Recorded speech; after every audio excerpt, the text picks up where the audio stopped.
So this zero product property comes in real handy in solving equations in algebra. And we apply it to higher degree equations. If you take more math, you'll do some of those problems. Alright, so now bottom line is we set each factor equal to 0, and you may have seen this technique before, but I wanted to walk you through and get you to understand why it works. Because yeah, one of the things that really disturbs me in my teaching is when students have learned something, how to do something without knowing why it works. And to me, I find that troubling. Years ago, when I was a manager in a corporation, I had a part-time employee who actually was a college professor. He had recently gotten divorced, and he was broke. Poor guy had to get a second job, part-time job. So he came to work with me, and he was a delightful guy. And after a month or so, he just he's a big guy. He just towered over me, looked down at me, and says, "You know, he who knows how will have a job. He who knows why will be the boss." And so he had kind of given up trying to understand our business, which is a retail business. I was a store manager, and he just was kind of baffled by the whole operation. But he knew enough to have a job, but he did not know how. In other words, he was not the boss.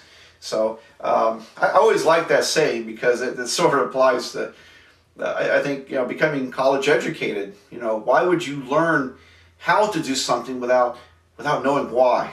All right, you would not be a very educated person. All right, so that's why I want to spend time talking about these things, because I know, having been through my experience of learning a lot of math and in teaching a lot of math, that students who understand why things work, the math is going to stick with them a lot longer, and they're going to do better, and ultimately they're going to save time, because the better you understand math, the faster you can work it. Saves you time, doesn't it?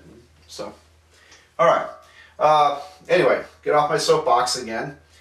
And I set each factor equal to 0 because of the zero product property, and I solve. And here x would be 1 because I would add 1 to both sides. Here I would subtract 6 from both sides and get -6. So I have two answers. I have 1 and -6 to this problem. All right. Now I hope you find it interesting, because here's a math problem with two answers. Not just one, but two answers. How can that be? Well, if you looked at the geometry of this problem, if you thought of it as y equals to x squared plus 5x minus 6. This graphs on the xy plane, it graphs like this, approximately.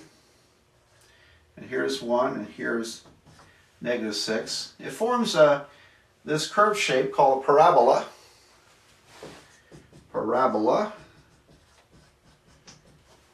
Parabolas are interesting. When things fly through the air, if I toss this pin, I don't know if the camera's going to pick it all up, but watch it as it flies across the air here. It arcs over like this. It arcs over. And literally that arc is in the shape of a parabola, an upside down parabola. And so it's a very naturally occurring shape. Anyway, what happens here? Well, this particular equation intersects the x-axis in two places. And what is the x-axis? The x-axis is where y equals to 0. So if I set this equal to 0, then I'm solving that equation I put up there. So really, solving this equation is finding the roots, or the x-intercepts, of this parabola shape. And guess what? It goes down and comes up. It's going to have two intersection points, and that's why I'm getting two answers. So it would be easy to check this, but to check it you would want to go to your original equation. If I put 1 in, I'm going to get 1 squared is 1, 1 plus 5 is 6, 6 minus 6 is 0. That checks. If I put -6 in, when I square -6 I get positive 36. And then here I have -30 and -6. So I have positive 36, 36 minus 30 minus 6. equals 0. That checks also. I think probably the better policy, the more practical policy, is to check your factoring. And because almost nobody screws it up from here. When you get down to this point, almost everybody gets the right numbers.